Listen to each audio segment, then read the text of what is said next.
নমস্কাৰ আপোনালোক সকলোকে পুনৰবাৰ আপোন নিউজৰ অন্য এটা ভিডিঅ' লৈ স্বাগতম জনাইছো। তো যিসকল লোকৰ ৰেচন কাৰ্ড আছে তেওঁলোকে কেতিয়াৰে পৰা মিঠাতেল লাভ কৰিব। চাউলৰ লগতে মিঠাতেল দিয়াৰ কথা উল্লেখ কৰিছিলে অসমৰ মুখ্যমন্ত্ৰী হিমন্ত বিশ্ব শৰ্মাদেৱে। নিৰ্বাচনৰ পূৰ্বে তেখেতে প্ৰতিশ্ৰুতি দিছিলে যে চাউলৰ লগে লগে মিঠাতেল 1 লিটাৰকৈ প্ৰদান কৰিব যাৰ যাৰ ৰেচন কাৰ্ড থাকিব। তেখেতে নিৰ্বাচনৰ পূৰ্বে প্ৰতিশ্ৰুতি দিছিলে যদিহে পুনৰবাৰ বিজেপিয়ে চৰকাৰ গঠন কৰিব পাৰে তেনেহলে জনসাধাৰণক 1 লিটাৰকৈ মিঠাতেল দিব আৰু লগতে চাহপাত দিয়াৰ কথাও উল্লেখ কৰিছিলে। কাৰণ অসম চৰকাৰে কৈছিলে যে আমি যেহেতু এতিয়া চাউলৰ লগে লগে দালিও দি আছো, নিমখো দি আছো, চেনিও দি আছো, তো তাৰ লগতে আমি চাহপাত আৰু মিঠাতেলো বিনামূলীয়াকৈ প্ৰদান কৰিম। আৰু আমি দেখিবলৈ পাইছিলোঁ নিৰ্বাচনৰ পূৰ্বে চাউলৰ লগত পোৱা সামগ্ৰীকেইটা কিনিব লাগিছিলে, কিন্তু সেই সামগ্ৰীকেইটা বিনামূলীয়াকৈ দিম বুলি কৈছিলে। এতিয়া ৰাইজৰ মাজত এটা প্ৰশ্ন উত্থাপিত হৈছে যে নিৰ্বাচনৰ পাছত সেই বস্তুসমূহ বন্ধ কৰি দিলে, পুনৰ সেই বস্তুবিলাক কেতিয়াৰে পৰা দিব আৰু আটাইতকৈ ডাঙৰ প্ৰশ্নটো হৈ গ'ল যে কেতিয়াৰে পৰা মিঠাতেল দিয়া হ'ব 1 লিটাৰকৈ। তো সেই সম্পৰ্কত খবৰ ওলাই পৰিছে, আপোনালোকক আজি জনাম সেই খবৰটোৰ সম্পৰ্কে। ভিডিঅ'টো প্ৰথমৰ পৰা শেষলৈকে চাই থাকিব। মই শ্ৰীপাঞ্জি গগৈ, আপোনালোকে চাই আছে আপোন নিউজ। আহক আৰম্ভ কৰোঁ আজিৰ ভিডিঅ'। আগবাইছোঁ আজি খবৰটোৰ ফালে। খবৰটো দিয়াৰ আগতে আপোনালোক সকলোকে সৰুকৈ এটা অনুৰোধ, যদি খবৰকেইটা চাই ভাল পায় তেন্তে লাইক এটা কৰিবলৈ কিন্তু নাপাহৰিব। আৰু চেনেলটো যদি ছাবস্ক্ৰাইব কৰা নাই তেন্তে চেনেলটো ছাবস্ক্ৰাইব কৰি ল'ব, এনেধৰণৰ খবৰবিলাক যাতে আপোনালোকে নিতৌ এই চেনেলটোত চাবলৈ পায়। আগবাইছোঁ আজি খবৰটোৰ ফালে। যোৱাকালি আমাৰ অসমৰ বিত্তীয় মন্ত্ৰী জয়ন্ত মল্ল বৰুৱা ডাঙৰীয়াই বাজেট দাখিল কৰিলে আৰু এইবাৰ বাজেটখন হৈছে প্ৰায় 1.5 লাখ কোটি টকাৰ। 1.5 লাখ কোটি টকা পাৰ কৰিছে 2026 আৰু 2027 চনৰ বাজেটত। যিহেতু এইবাৰ আমাৰ অসমত বহুকেইখন নতুন আঁচনি ৰূপায়ণ কৰিব, যিবিলাক আঁচনি স্থগিত হৈ আছিলে সেই আঁচনিবিলাক পুনৰাই আৰম্ভ কৰিব। গতিকে 1.5 লাখ কোটি টকা ক্ৰছ কৰিছে এইবাৰ বাজেটে। 2026 আৰু 2027 বৰ্ষত 1.5 লাখ কোটিতকৈও অধিক খৰচা কৰিব এইবাৰ অসমে।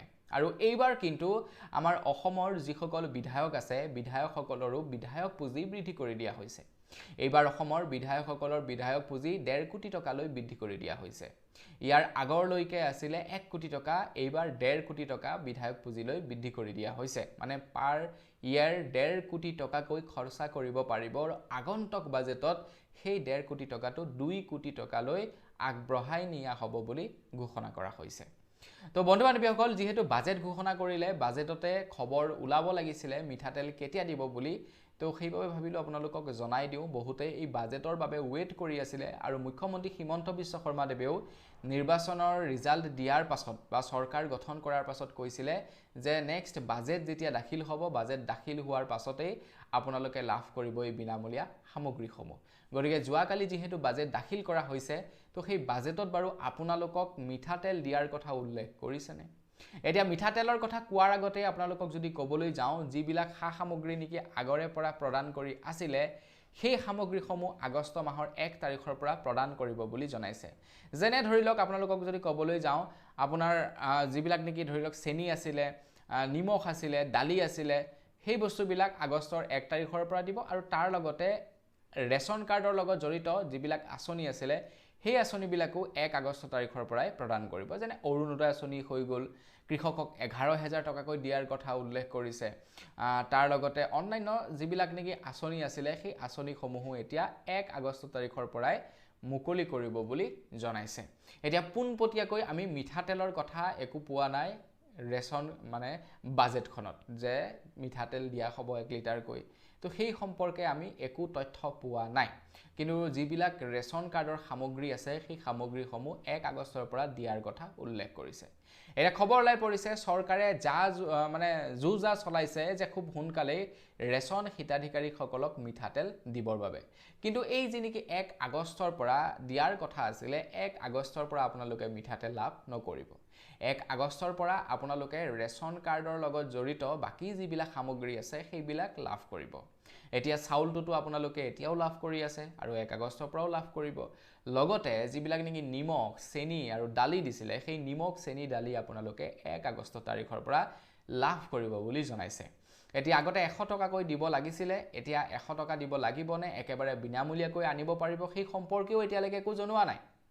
আমি 1 আগষ্ট তাৰিখৰ দিনাখনহে গম পাম যে সেই বস্তুবিলাক আমি কিনি আনিব লাগিব নে আমি একেবাৰে বিনামূলীয়াকৈ পাম চৰকাৰে প্ৰতিশ্ৰুতি দিছিলে যে সেই সামগ্ৰীসমূহ আমাক একেবাৰে বিনামূলীয়াকৈ দিব আৰু তাৰ লগতে আমাক 1 লিটাৰকৈ মিঠাতেল আৰু চাহপাত দিয়াৰ কথাও উল্লেখ কৰিছিলে কিন্তু চাহপাত আৰু মিঠাতেলৰ কথা এতিয়ালৈকে একো কোৱা নাই কিন্তু সেই বস্তুবিলাক দিয়াৰ যা যোগাৰ চলাই আছে বুলি খবৰ ওলাই পৰিছে গতিকে খুব সোনকালে আপোনালোকে মিঠাতেল লাভ কৰিব কিন্তু 1 আগষ্টৰ পৰা ৰেচন কাৰ্ডৰ লগত জড়িত যিমানবিলাক আঁচনি আছিলে গোটেই আঁচনিবিলাক ৰিজিউম কৰা হ'ব 1 আগষ্ট তাৰিখৰ পৰা যেনে অৰুণোদয় আঁচনি এখন মেইন আঁচনি আমাৰ অসমৰ মহিলাসকলৰ কাৰণে তো চৰকাৰে ভোট আকৰ্ষণ কৰাৰ আটাইতকৈ ডাঙৰ আঁচনিখন বুলি ক'লেও বেয়া নহয় অৰুণোদয় আঁচনি গতিকে সেই আঁচনিখন 1 আগষ্টৰ পৰা পুনৰ ৰিজিউম কৰা হ'ব মানে পুনৰ 1 আগষ্টৰ পৰা অৰুণোদয় আঁচনি হিতাধিকাৰীসকলক পইচা বিতৰণ কৰিব আৰু এইবাৰ প্ৰায় 40 লাখ মহিলাই অৰুণোদয় আঁচনিৰ ধন লাভ কৰিব বুলিও জনাইছে সো এইখিনিতে আৰু এটা কথা জনাই থৈ যাওঁ যদি আপোনালোকে অৰুণোদয় আঁচনিৰ পইচা